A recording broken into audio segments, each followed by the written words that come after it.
기도하겠습니다. 하나님 감사합니다. 목요일 아침을 맞았습니다. 오늘도 말씀으로 하루를 힘차게 출발하게 하옵소서. 예수님 이름으로 기도합니다. 아멘.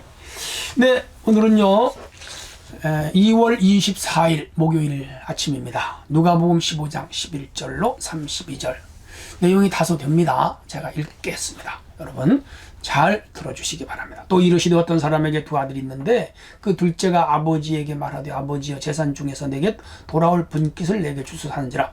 아버지가 그 살림을 각각 나눠 주었더니 그 후에 며칠이 안 되어 둘째 아들이 재물을 다 모아가지고 먼 나라에 가서 허랑방탕하여 그 재산을 낭비하더니 다 없앤 후에 그날에 크게 흉년이 들어 그가 비로소 궁핍한지라. 가서 그 나라 백성 중 한 사람에게 붙여 사니 그가 그를 들러 보내어 돼지를 치게 하였는데 그가 돼지 먹는 주염 열매를 배울채고자 하되 주는 자가 없는지라. 이에 스스로 돌이켜 이르되 내 아버지에게는 양식이 풍족한 품꾼이 얼마나 많은가. 나는 여기서 줄여 죽는구나. 내가 일어나 아버지께 가서 이르기를 아버지 내가 하늘과 아버지께 죄를 지었사오니 지금부터는 아버지 아들아 일컬음을 감당하지 못하겠나이다. 나를 품꾼의 하나로 벗어서 하리라 하고 이에 일어나서 아버지께로 돌아가니라. 아직도 거리가 먼데 아버지가 그를 보고 측은히 여겨 달려가 목을 안고 입을 맞추니 아들이 이르되 아버지 내가 하늘과 아버지께 죄를 지었사오니 지금부터는 아버지 아들의 일컬음을 감당하지 못하겠나이다 하나. 아버지는 종들에게 이르되 제일 좋은 옷을 내어다가 입히고 손에 가락지를 끼고 발에 신을 신기라. 그리고 살찐 송아지를 끌어다가 잡으라. 우리가 먹고 즐기자. 내 아들은 죽었다가 다시 살아났으면 내가 잃었다가 다시 얻었노라 하니 그들이 즐거워하더라. 맏아들은 밭에 있다가 돌아와 집에 가까이 왔을 때에 풍악과 춤추는 소리를 듣고 한 종을 불러 이 무슨 일인가 물은데 대답하되 당신의 동생이 돌아왔으며 당신의 아버지가 건강한 그를 다시 맞아들이게 됨으로 인하여 살찐 송아지를 잡았나이다 하니 그가 노하여 들어가고자 아니하거늘 아버지가 나와서 권한데 아버지께 대하여 대답하이르되 내가 여러 해 아버지를 섬겨 명을 어김이 없거늘 내게는 염소 새끼라도 주어 나와 내 벗으로 즐기게 하시니 없더니 아버지의 살림을 장녀들과 함께 삼켜버린 이 아들이 돌아오매 이를 위하여 살찐 송아지를 잡으셨나이다. 아버지가 이르되 이에 너는 항상 나와 함께 있으니 다 내 것이 내 것으로 돼. 이 내 동생은 죽었다가 살아났으며 내가 잃었다가 얻기로 우리가 즐거워하고 기뻐하는 것이 마땅하니라. 아멘. 네, 오늘 주제는요 탕자를 향한 아버지 사랑, 죄인을 향한 하나님 사랑. 이 탕자라는 말은 탕진하고 돌아왔다. 탕자입니다. 방탕할 탕자이죠. 이 내용의 핵심은 한 사람에게 두 아들이 있는데 작은 아들이 아버지에게 분깃을 받아 먼 나라에 가서 탕진하고 돌아 배가 고팠어요. 그는 아버지께로 돌아가 죄를 고백하고 아버지는 그를 환대하게 되죠. 이를 본 큰아들이 불평합니다. 돌아온 동생에 대해서는 마음에 사랑이 없고 아버지가 탕진하고 돌아온 아들을 맞아주고 자기는 집에서 일만 했는데 염소 새끼 한 마리 주지 않았다. 이렇게 불평하는 것을 아버지가 달래는 내용 되겠습니다. 이 비유는 여러분 유명하니까 잘 아는 내용이고요. 설교를 통해서 연극을 통해서 드라마를 통해서도 아는 이야기입니다. 이 탕자의 비유는 역시 위에서 어제 말씀드린 잃은 양의 비유와 잃은 돈의 비유, 드라크마의 비유와 일맥상통하는 내용입니다. 잃어버린 것과 찾은 것.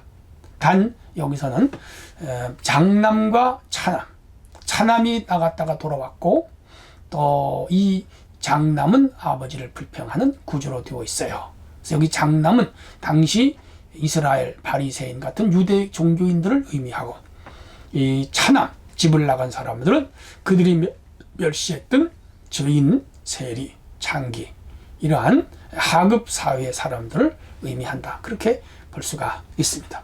동시에 오늘날 이걸 재해석을 하면 여기 큰아들은 오래도록 예수를 믿은 우리들을 상징하고 돌아온 사람은 밖에서 예수 안 믿고 살다가 회개하고 돌아온 초신자, 새가족 이런 사람들을 의미한다라고도 볼 수가 있죠. 자, 그러면 11절로 24절에 나오는 이야기가 둘째 아들의 이야기입니다. 한 아버지에게 두 아들이 있었고요. 작은 아들이 아버지 재산 중에서 자기의 상속 재산을 요구합니다. 장남은 3분의 2를 가질 수 있고요. 차남은 3분의 1의 재산을 가질 수 있는 법적 권한이 있었다고 그래요. 여러 명의 형제일 때는 그 n분의 1이 좀 달라지겠죠. 며칠 후에 둘째 아들이 재물을 모아갔어요. 아버지에게 요청을 해서 받아냈어요. 그 돈을 가지고 먼 나라로 갔습니다. 아버지의 영향력이 미치지 않는 것, 자신만의 자유를 찾아갔죠. 여기서 아버지는 하나님이고 이 집을 나간 자는 우리 인간들을 의미하기도 합니다. 아버지가 있는 집에서의 자유가 참 자유고 아버지를 떠난 자유는 방종이며, 그리고 그 방종의 삶을 살아갈 때 자기 인생을 자기가 책임질 수 없게 된다는 것도 우리에게 가르쳐주고 있죠. 여러분은 지금 하나님의 법, 하나님의 룰, 하나님의 바운다리 안에서 살고 있습니까? 벗어나려고 그럽니까? 벗어나는 순간 죄를 짓고 마귀의 밥이 될 수밖에 없다는 것도 기억하셔야 됩니다. 자, 그렇게 해서 그는 가서 절제 없이 살다가 재산을 다 날려버리고 이제 갓난뱅이가 됐어요. 잘 될 거라고 나갔는데 불행해졌습니다. 인생의 미래는 몰라요. 내 마음대로 안 됩니다. 성공하고 싶고 출세하고 싶고 잘 되고 싶은데 하나님의 품을 떠나서 자려는 법은 없습니다. 하나님 안에서 그것이 가능합니다. 기억하세요.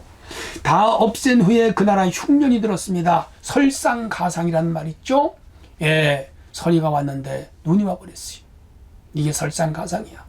야, 이렇게 해서 더 어려워졌다 이 말이죠, 상황이.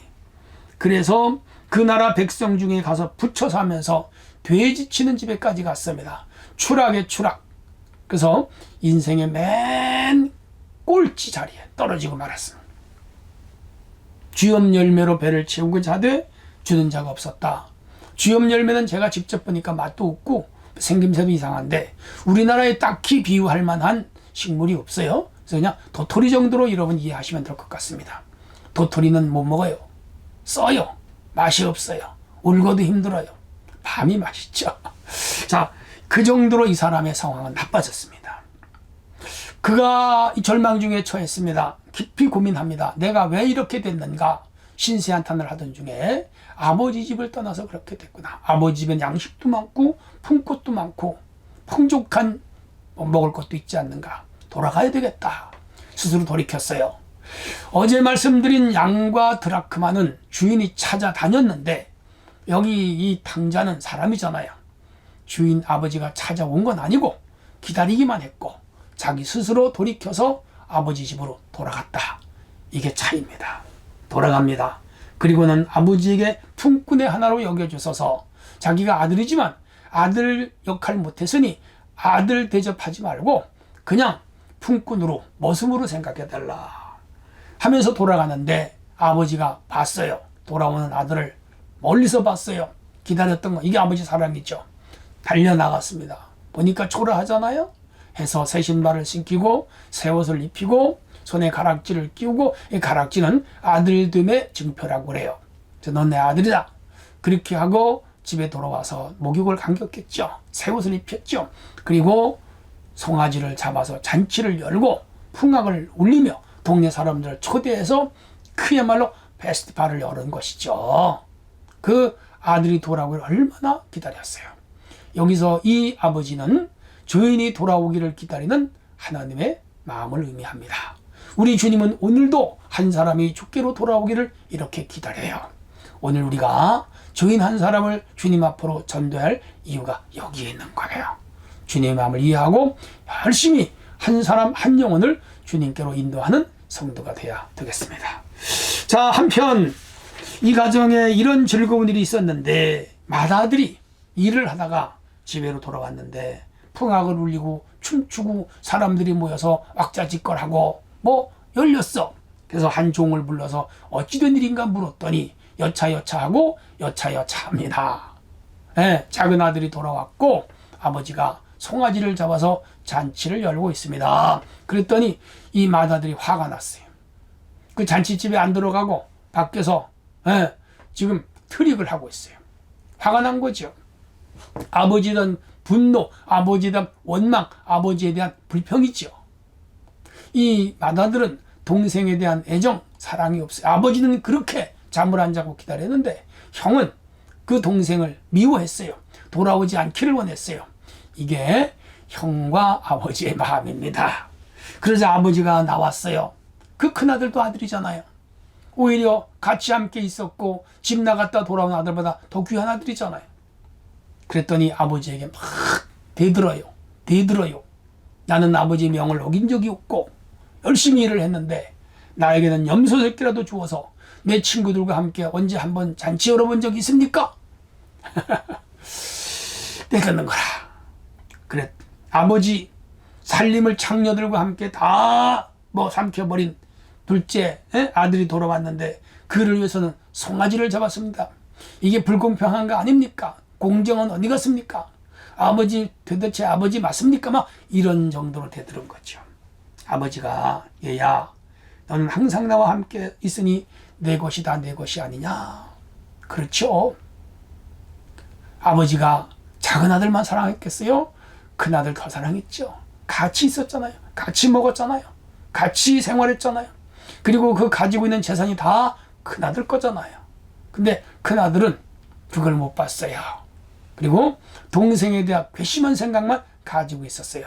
이것이 아버지의 사랑과 형제 사랑의 차이점인 것도 같아요.